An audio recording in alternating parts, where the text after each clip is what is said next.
ची रिपोर्ट सार्वजनिक करण्याची सर्वात मोठी मागणी करतात का अनिल देशमुख? ते वारंवार म्हणतात. आता प्रश्न असा आहे की ते वारंवार म्हणतात की आयोगचे रिपोर्ट सार्वजनिक करावं कारण मला त्याच्यामध्ये क्लीन चिट नाही. तुम्ही त्यांना क्लीन चिट दिली आहे का? आता ते म्हणतात क्लीन चिट दिलेली आहे, पण क्लीन चिट असा कुठलाही शब्द प्रयोग माझ्या अहवालात नाही, एवढं मी स्पष्टपणे सांगू शकतो.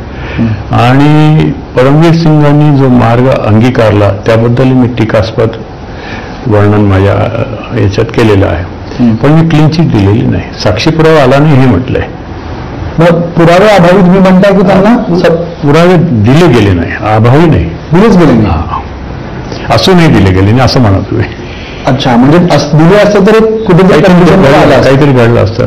परमवीर सिंगांनी शपथपत्रात सांगितल्यानंतर की मी जी काही माहिती सांगितलेली आहे ती ऐकीव स्वरूपाची होती, त्यांचे ॲडव्होकेटनं त्याच्यावर सही केली. मग मी म्हटलं असं चालणार नाही, ॲफिडेव्हिट व्यवस्थित करा, त्यांनी ते केलं.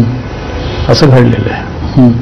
म्हणजे तेरी चूप मेरी बी चूपचा असा प्रकार घडलेला आहे दोघांच्या बाबतीत. आता ते एकमेकांच्या विरुद्ध आरोप प्रत्यारोप करत असतील, त्यांचं त्यांना लखलाव, पण त्यावेळेला जाणीव होत होती.